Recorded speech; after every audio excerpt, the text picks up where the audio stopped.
Yeah, it's a pretty exciting one. It's been getting a lot of headlines, and so we are going to dive deep into World Coin.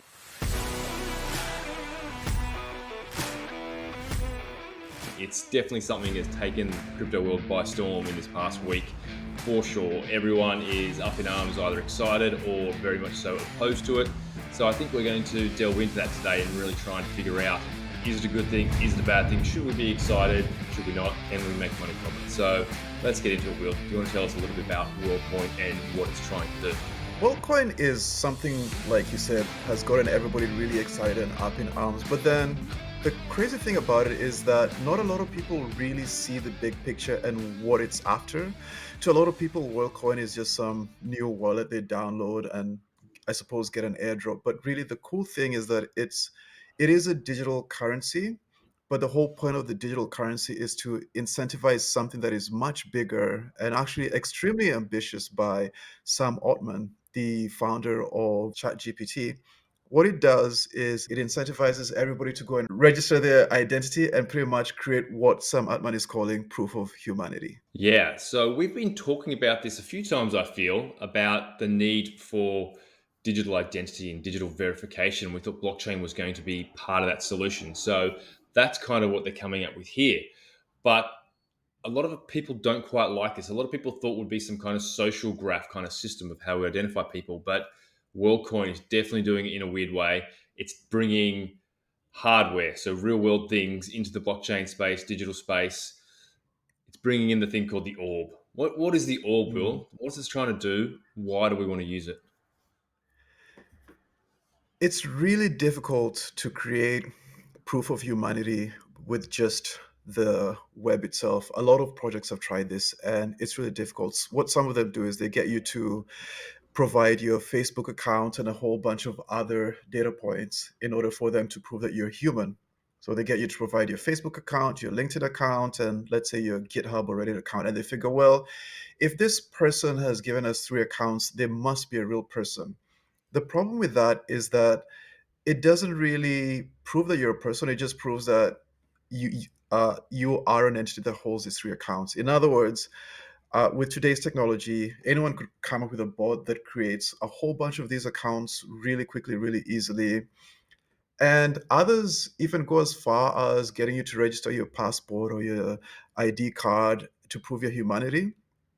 Again, the problem there is that these things can be faked if you're in the right country. And if somebody has enough incentive, they could create as many IDs as they want and fake them and essentially just create as many online personas as needed. The orb is super important precisely because it's difficult to manufacture and it's also really difficult to fake. So when the orb scans your iris, that is as good as a fingerprint, if not way better than a fingerprint. And by combining this orb technology with a Web3 incentive, it's getting heaps and heaps of people to go register their eyeball and essentially create what will soon become, hopefully, according to some Atman, a global proof of a humanity system. Yeah, so basically they're using biometrics to identify that you are a unique human because there's other ways that we can currently do it. As you said, there's using some kind of social metric system. The way the current financial system uses does this is the KYC, the know your customer. So that's using birth certificates, driver's licenses, all those kind of documents. And I think the restriction of that is that half the population of the world don't even have those things anyway.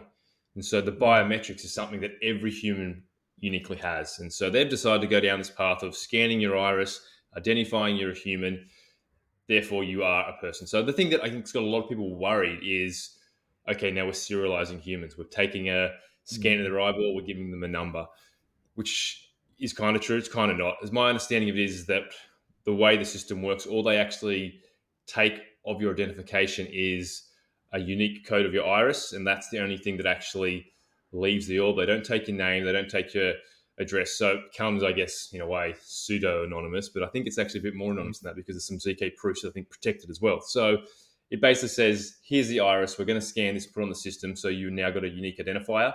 And all it does is when a new eyeball is scanned, it goes and checks and says, has this one already been scanned to see if it's a unique one or not. So that's kind of the idea behind it. That's all it's taking is a unique identifier of you to verify that. So little bit more advanced than the current bank systems know your customer. Mm. Why do they want to do this, Will? Why do we want to scan eyeballs to give someone a public address based off that unique identity? Why do we need that?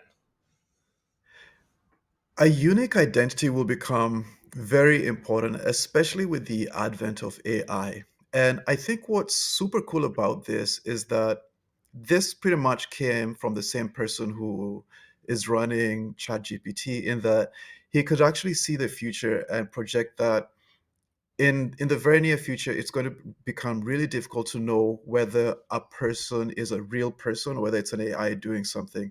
So AI is erasing the boundary of what it is to be human. Right now, the only problem you have is, well, a teacher might go, "Hey, did you really write that essay?" But a couple of years from now, maybe even months, when you're on Twitter or any other social network, it'll be really difficult for you to understand whether you're really interacting with a real human or not.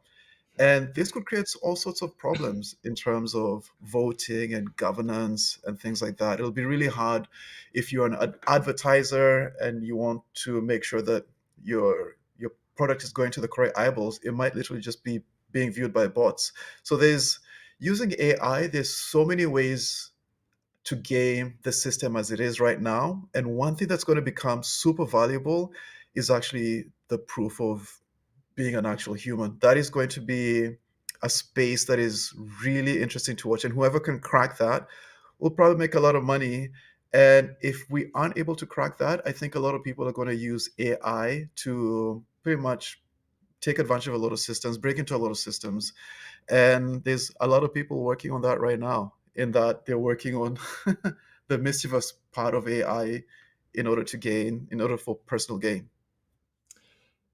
For sure. So I think why we need this is pretty clear for most people because I think people can see that AI is coming and it is going to make Mm. very hard to identify what is and is not human. So WorldCoin is designed to allow you to have this public address that is verifiable that you're human, that therefore you can endorse videos or content or whatever using this public address. So you can say, yes, I did this. This Mm. is me that produced this video.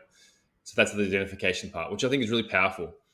Whether we need this all empowering one world coin that does this for us, I don't know. Like, is this the correct solution? I don't know. Is Sam Altman the right person to be charging this? Because yes, as you said, he's from one of the creators of ChatGPT. So Mm. is the creator of the AI also the person who's going to solve the problem of identity in AI? Maybe he is. Are we creating another like Mark Zuckerberg type figure out of Sam Altman, who's obviously a Mm. very smart guy? And the other thing that Mm. I guess kind of has got me a little bit put off by this is, I guess, just who's behind it. So there are some pretty decent other guys who are behind it. That there's obviously a lot of VC money behind it as well. So that kind of taints it in some way, shape, or forms. But hey, this is how business gets done. Mm. I kind of sit there and think that we need something like this. I don't know if this is going to be the be all and end all solution, but they're trying something. And I Mm. guess the market gets to decide in the end whether what they're doing is successful or not. I find it personally scary as well, in that if it's under the control of one person and if the biometric information is actually being stored, that could become something really risky. Some people think it might open up the pathway to central bank digital currencies. Some people are excited about that. Some people don't like that idea at all. And the thing is, with these orbs, we're kind of trusting them that no, because they actually do say that your personal information isn't actually sent up to the cloud or anything like that. They say it's a hash, which means it's just a signature that proves that your eyeball kind of owns the public address, but it doesn't really have the actual biometric stored online. So all of these things are trust based, and it's not decentralized yet. They say that they're going to decentralize it. So in the meantime, all of this information is being stored on the cloud. We're trusting that it's going to be decentralized in the future, and we're also trusting that it's going to be used for good. And so this is, I've got to agree with you, Simon, in that it's something new, and we're not certain in which way it's going to go. It hasn't started out decentralized from the start, and that kind of like worries me a little bit, to be honest. Absolutely. So let's talk about the token here. So they have created a world token to go with this. What's the world token for? What's it being run on? Is it its own blockchain? Is it layer two? How's it all work? It's sitting on a mix of Ethereum and Optimism, and I believe it just depends on the use case. When it sits on Optimism, it's obviously a lot faster and cheaper to process, and when it needs to be bridged to Ethereum, that's easy to do as well.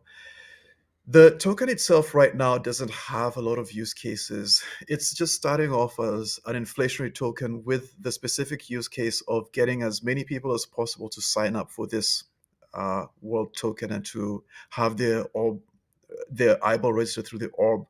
The crazy thing is that it's only been out for a week and more than 2 million people have been registered, Mm, and the orbs haven't even been distributed everywhere. So it does seem like that incentive mechanism is working. The crazy part, I think, is that if it does collect enough people, let's say 100 million people or more, it will become the go to app for proof of personhood. This is super valuable, whether you're in Web 2 or Web 3. You can get all kinds of applications from that. And we're talking about stopping bots, stopping cyber attacks. That's when a human, let's say myself, signs up for multiple accounts to pretend to be the same person. You can do governance with it. And that's just in Web 3. Web 2 hmm people can use it as well. Let's say airline miles. You don't need paper anymore to figure out your miles. Just show your app and you register your miles when you're flying. Coupons, loyalty programs. So this thing can quite literally go everywhere. And if you want to get crazy, you can even get into direct democracy where you're actually voting because you've proved your personhood through your eyeball and you can vote for any president anywhere or even any policy, quite literally direct democracy, just through this WorldCoin app. Long story short, right now, the token is just used as an incentive mechanism to bootstrap what could be a pretty big economy, like you said, maybe even bigger than Facebook. It could actually get pretty crazy. But right now, it's just an incentive mechanism. Yes, it is an incentive mechanism, but they also talk about it as being used as a universal basic income. They don't talk about that much, but the idea being that if they know each human is individual, then for they can send money directly to each individual human. So they talk about using the Mhm. token for that. They're very scant on the details of how that properly works. I don't think they've talked about it being a Mhm. governance token much, but you're right. It's basically you'll get an airdrop if you go and basically join the system. And the thing that you were talking about there, all these government voting things like that, this is what blockchain is kind of promising people it can do.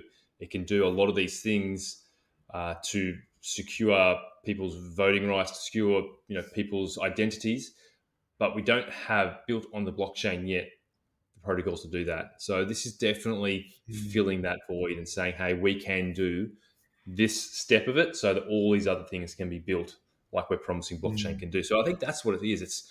It's trying to fulfill the promise of a lot of the things that people say blockchain should do. And identity, digital identity is such a critical part. So these ones are definitely the first movers. I think there'll be more. Will there be one identity that wins out? Possibly. There'll definitely be a dominant one, and maybe this being the first mover could get there. So it's very interesting space to see. Personally, I will sit back and wait. I'm not in any rush to go out and get my eyeball scanned, nor am I in any rush to try and go and get this airdrop. Um, we'll talk about that maybe a little bit later Mhm. when we talk about investment opportunity here. I don't need the airdrop. I don't think I'm going to rush out to try and chase this one down. But it's very Mhm. interesting. I think it's a building block. I think other people will learn from this. And who knows, maybe it does become the decentralized identity that we're all been looking for. I've got to say, I was pretty curious about it. And when it came out, I did actually download the app, and I wanted to see how much the airdrop would be worth, and I was really surprised to see that based on the price, I pretty much got a drop worth $50. That's quite a bit, That's and pretty good. I think Is that what with that? And that's what's that's without getting your eyeball scanned yet the catch is that you might need to get the eyeball scanned to do a withdrawal. So to get I access believe you to it. can collect.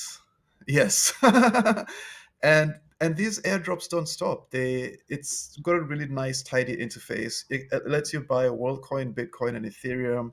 There's a little countdown that shows you every 7 days, and every 7 days you get like a extra bit of UBI. I can see this being extremely tempting because there's a lot of people out there who, I mean, $50, if it's $50 a week, that's a pretty big amount. And in some countries, that's a very big amount. So I could definitely see Yeah. people signing up for this thing. And and I would be hesitant to register my eyeball until I see how this whole thing pans out. But in terms of the user experience, this is probably one of the cleaner wallets I've used. And I didn't have to know anything about anything. All I did was just download this thing. I didn't have, what do you call it, like a seed phrase or anything like that.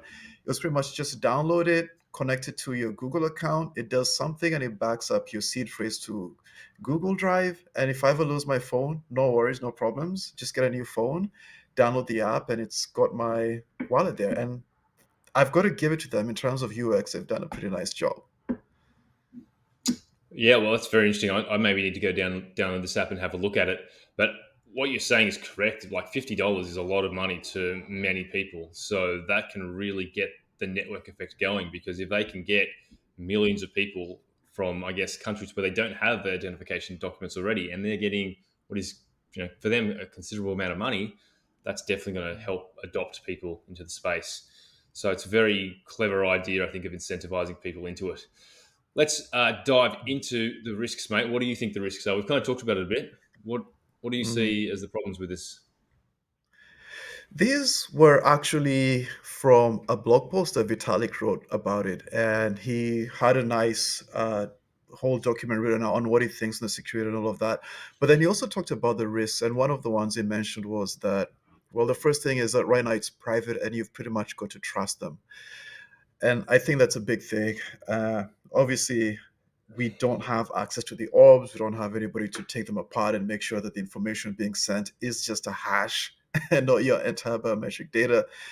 And the other problems is, of course, that it's centralized. That means it's a big place that could either be abused with power or it could be hacked, which brings us to security.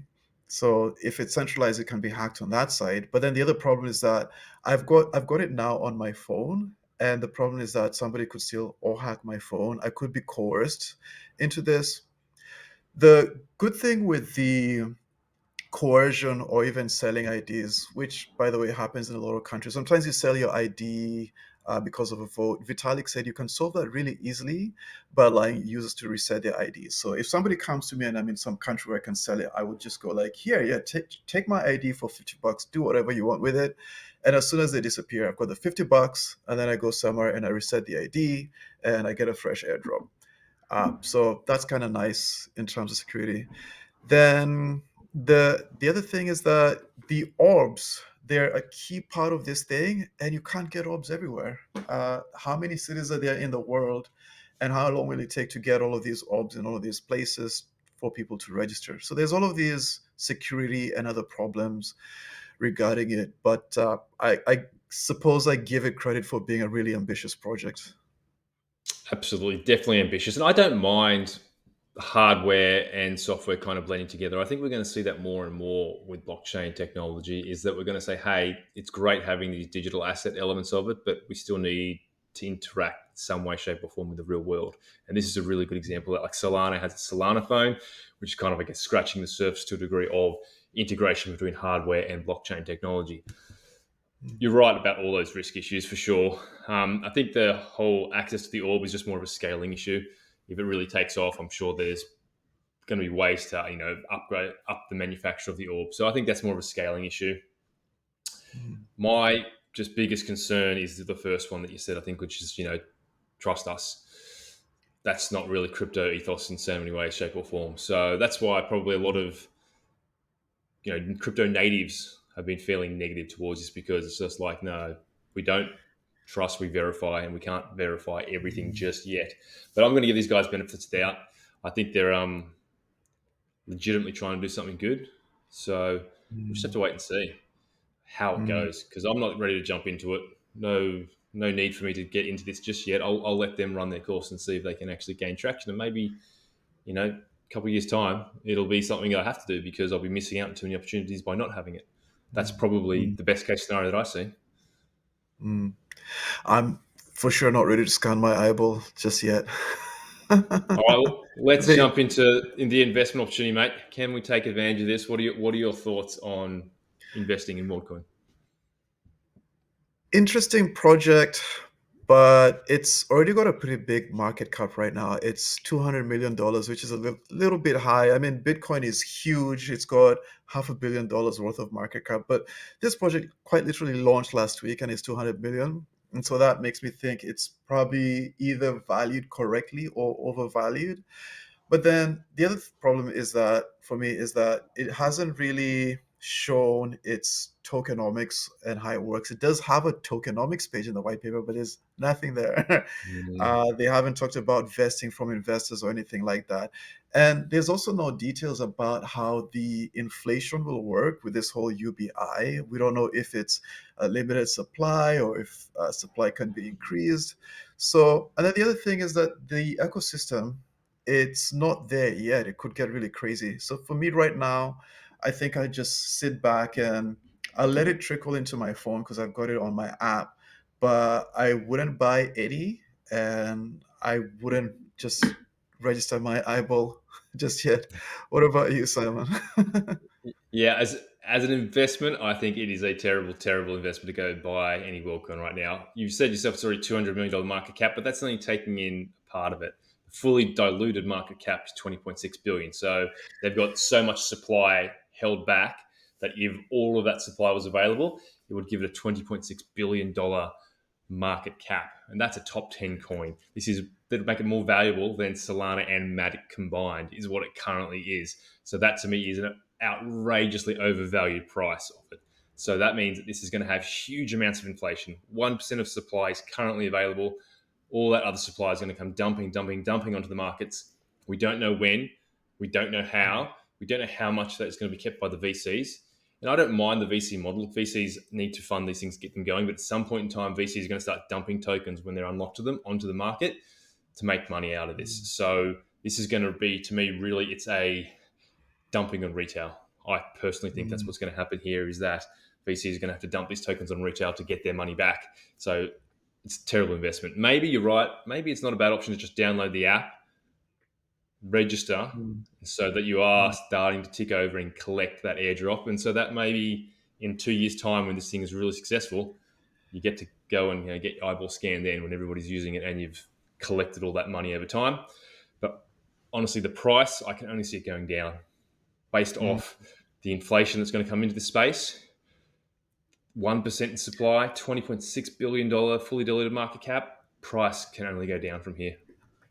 And they'd have to do something really different because this is the classic pattern of every app that just does airdrops. We've seen this in StepN and a whole bunch of other apps. So they'd have to have something really creative or some amazing market makers in the background doing a lot of things to the price. I don't even know why the price is worth what it is right now. I think it's at $2. A lot of projects don't say this, but in the background, they do have market makers just fiddling around with the price, trying to keep it up at a certain place Trying to until keep it it up. Yeah. becomes, yeah, until the public What's perceives it as, yeah, what's yeah, what's the value of it? The value of it is that we will give this out to you if you go and scan your eyeball. So who's mm, buying it? Who's the market maker? Who's buying these coins when someone wants to sell it? There's no market for people to want to buy this. There's no incentive to want to buy it. So there's mm, obviously market makers in the background. Probably, to be fair, it's probably some of the VC funders of it who are market making yeah, and buying it in the background for people who want to dump the tokens to keep the yeah, price up, to make sure it stays up, so that eventually their unlock comes along and then they can start pushing onto a market who sees it as more of a meme coin element. Just it makes no sense economically wise why this thing should be valuable just yet. It's got to build that network mm, effect. It's got to build its reason for being there. Bitcoin was the same when it started. Bitcoin had no reason to be valuable. It took a long time for other people to actually perceive it as being valuable to create its element of store of value. This is in that same realm. It's got a really cool, unique ID idea. The economics of the token make absolutely no sense right now until they get kind of a mass adoption. So, no way would I be yeah. buying this at all. Oh yeah. I mean, if they do get some kind of rapid mass adoption. And to be fair, the 2 million registered to me in a week is absolutely insane. It's really quite amazing. If they have enough to burn within a year, and let's say in a year they have 100 million registered people, I personally would call that game over, in that at that point services will want to use them. I don't even mean Web3, I mean Web2 services will be probably quite interested in them. And if the orbs are everywhere, you might need to use an orb, for example, to get a Twitter blue check mark. And Mm. there, that takes care of the Twitter bots problem, and that pushes up adoption. And then if they decide to charge the fees in uh, like World Coin tokens, game over. But we're not quite there yet. Yeah. I'd say put it in this perspective though. If there's 2 million people signed up and they've all got the $50, like you just said that you're getting, that's if everyone wanted to sell at once, that's $100 million worth of sell pressure. So that's a Oh my huge God. amount of people trying to dump these tokens. So that's just only price going down with constant inflation coming along. Like Mm. if you've gone to the effort of scanning your eyeball, you'd want to be dumping these tokens because I feel the inflationary pressures will push the price down unless there's I market makers behind it constantly buying it to keep the price up. mm, I would personally be really keen to see whatever they have on their white paper, whatever they showed the VCs to get the VCs to buy. I mean, you don't have to convince VCs on the long term. VCs are there for the short term, and once they dump, they've kind of made their money, or at least covered their losses. I'd like to see what they personally see this token going, and where they see the inflation and the economic sinks going. I think when that comes out, it's going to be something really worth going through and probably even reviewing again. It might be something interesting, very interesting to look at. Yeah, for sure. So I think we'll have to leave it there, mate, because great project, really interesting ideas, terrible investment, but something that I think the whole crypto world will keep their eye on because it has huge potential. 100%, Simon. This was really cool to review, and I guess it's something to wait and see and really keep our eyes on. I'm excited, apprehensive, and curious at the same time. Awesome. Well, that's it for everyone. Please give a like, give a comment, give a subscribe, do all those things to help us get this word out there more. Thanks for joining us. Thanks, Simon. Until next time. That was a long one.